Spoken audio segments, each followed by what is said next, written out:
The cake is cooked when it feels springy to the touch, or a knife inserted in the centre comes out clean.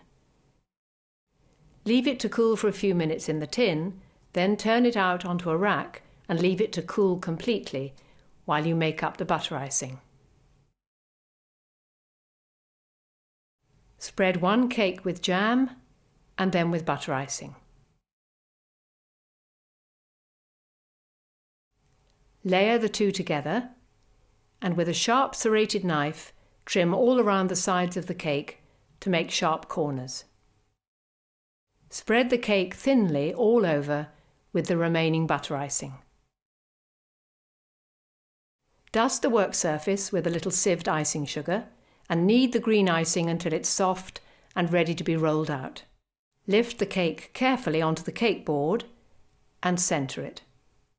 Roll out the icing, dusting the pin with a little sieved icing sugar if it begins to stick, and keep rolling until the icing is large enough to cover the cake completely.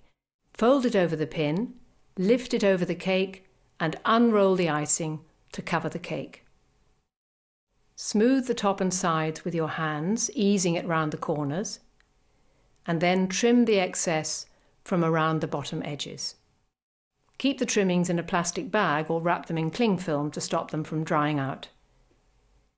Using side smoothers, if you have them, smooth the top and sides, and then sharpen the corners by easing them into shape like this. Take the edible plaque out of its plastic bag, then check the size against the top of the cake. Carefully trim off the white edges with scissors or a scalpel, then ease the plaque from its backing sheet with a knife, lifting it at the corner first.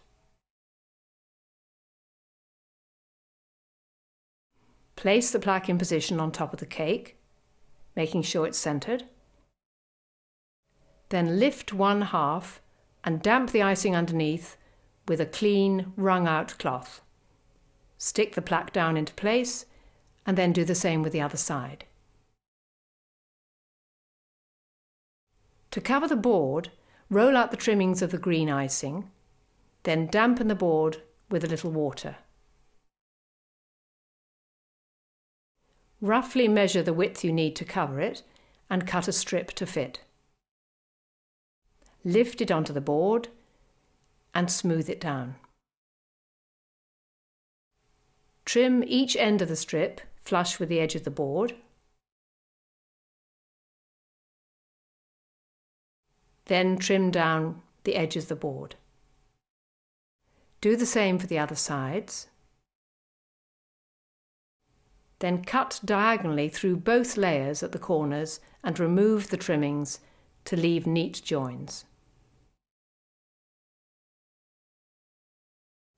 Check that the edges are neat, and now it's time to add the players and the goalposts.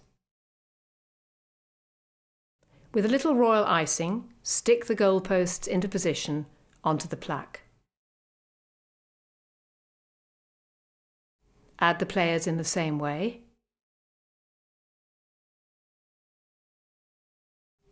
And to add the candles, either use any remaining green trimmings or a contrasting colour of icing.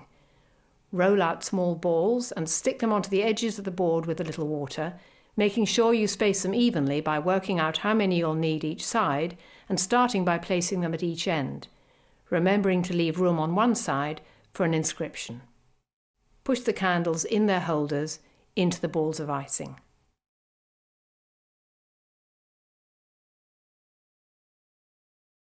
To position the inscription evenly, count up the number of letters and spaces and work out the middle letter or space by halving that number.